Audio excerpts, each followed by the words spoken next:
Yo les amis, c'est Spy, j'espère que vous allez bien. On se retrouve aujourd'hui pour un tout nouveau concept de vidéo sur Last Epoch, donc la première vidéo d'une longue série, je l'espère, qui aura lieu chaque début de semaine, dans laquelle je vais vous résumer tous les points importants, les leaks, les spoilers ou alors les détails dévoilés par Mike, développeur senior chez EPOCH, lors de ses lives qui ont lieu tous les vendredis soirs sur Twitch.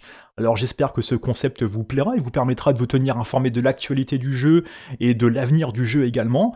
Bien entendu, les lives sont en anglais, mais je vais vous résumer les points importants en français, ça va de soi.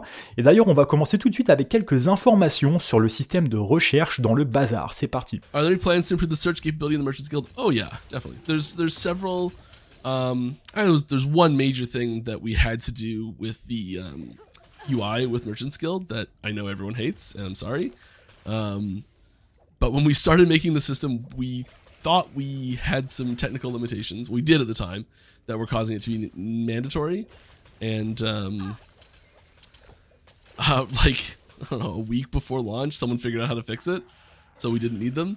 And you know, we're making some changes, and there was a couple other things that were just straight oversights by us, things that we should have done and we just didn't because we made mistakes.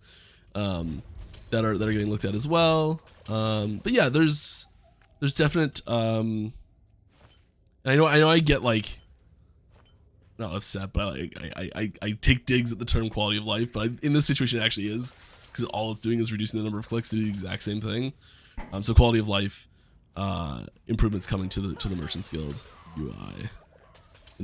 Alors, on y apprend que l'interface du bazar va être améliorée pour une meilleure ergonomie, probablement pour la version 1.1, avec de nombreuses QOL afin de faciliter la recherche d'items tout en évitant un maximum de clics. And so I think generally we consider most builds being successful if they can handle in the like 300 corruption range is generally a hey, that build is successful. And we also don't have a like a nerf line, like a hey, this corruption's too high, we're gonna nerf it now. There's not a line for that really. I think if you start seeing 4-digit corruption numbers, there's probably something we've made a mistake on.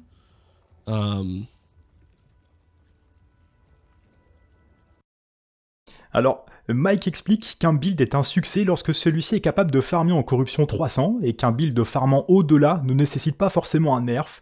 Cependant, il dit qu'un build farmant au-delà de 1000 de corruption n'est pas quelque chose de voulu de la part des développeurs et qu'il pense avoir fait une erreur quelque part. Alors pour résumer, de l'équilibrage va être fait afin que le grind de corruption au-delà de 300 devienne un réel défi. C'est d'ailleurs la raison pour laquelle ils ont modifié ce système de corruption pour le patch 1.0. Alors, wait and see, mais les amis, profitez de vos builds broken car ça ne durera pas.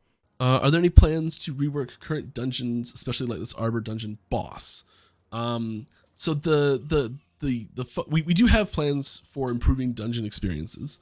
The key part there is actually this boss space getting up to the boss.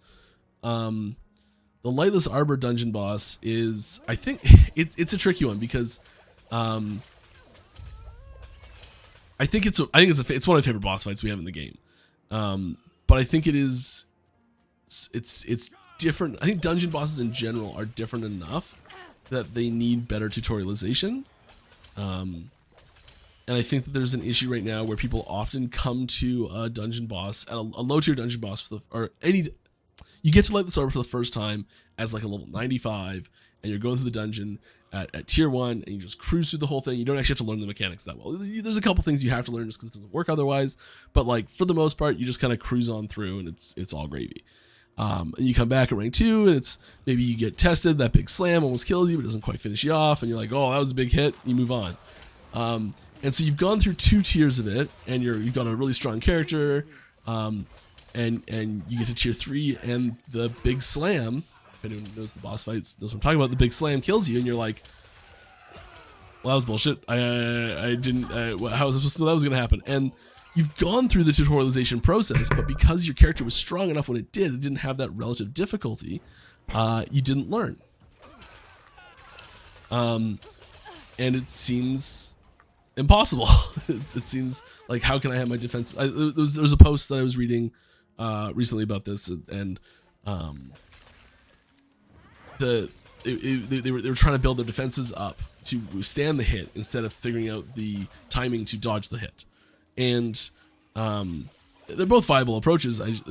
That hit in particular is not really meant to be tanked in most situations.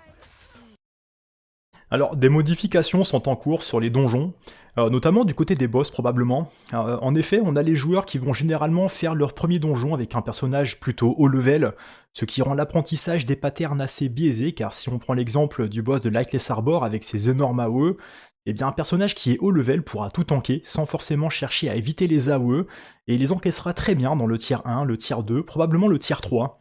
Mais lorsque ce joueur fera le donjon en tier 4, il se prendra des one-shots et n'aura pas forcément appris le pattern dans les tiers inférieurs.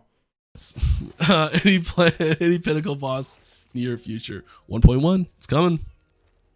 1.1 will have our first proper pinnacle boss in it, an assistant to go with it, and some bonkers stuff that's gonna be super cool. I've been making, just made some new tech for more dynamic environmental hazards in boss arenas yesterday. Alors on y apprend qu'il y aura bien un Uber Boss dans la version 1.1 qui sera accompagné de gardes et d'autres boss, donc probablement des séries de quêtes, des events et des boss à tuer, afin de débloquer une quête ultime permettant de se confronter à ce pinacle, et également une amélioration dans les combats des boss d'arène avec ce qu'il appelle des Dynamics Environmental Hazards, donc qui pourraient être par exemple des flammes sortant du sol, des rochers qui viennent s'écraser par terre ou encore des tornades traversant la salle, pourquoi pas. Is entirely new skills planned to be added for upcoming 1.1 patch cycle 1. Cycle 2. I don't think that there's much in the way of the skills pipeline happening this patch. I think most of that time is being put into the bosses themselves. So not much, if anything, in the way of new skills. Usually I'm heavily involved in that, and I haven't done anything on them at all. I haven't even conceptualized one yet, so... Bon, c'est confirmé à quasiment 100%, il n'y aura pas de nouveaux skills dans le patch 1.1, l'équipe est focus sur le Pinacle Boss et tout ce qui va autour, et Mike avoue même ne pas avoir commencé à bosser sur de nouvel arbre de talent, il faudra malheureusement patienter un petit peu. Alright, any plans for a crafting system based around idols? Yes. Can you tell me more about that? No.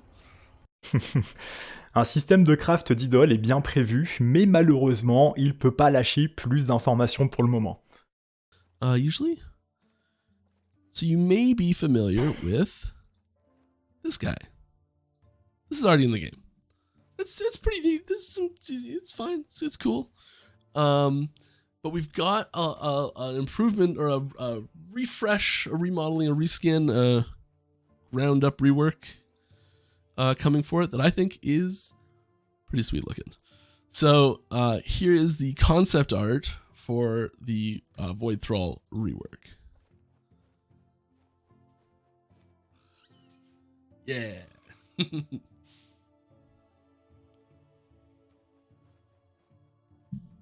bit of a grime up. Instead of a glow up, a grime up. It's a thing, isn't it? There's another question while it's on the screen. Allez, on termine cette vidéo avec un leak du rework du Void Thrall cultiste, un ennemi qui ne paye pas de mine actuellement, mais grâce à cet artwork, on se rend compte qu'il va se transformer en un ennemi extrêmement détaillé et massif. Il suffit de regarder la capture d'écran tout en haut à droite, on a vraiment l'impression que ce cultiste a maintenant le design d'un boss. Bon, c'est tout pour le DevTalk de cette semaine les amis, j'espère que le concept vous plaît. Le prochain DevTalk aura lieu vendredi soir, je posterai le résumé sur YouTube début de semaine prochaine. En attendant, je vous remercie pour votre soutien incroyable et n'oubliez pas que vous pouvez me retrouver en live sur Twitch tous les jours de la semaine de 9h à 17h. A bientôt les amis, ciao.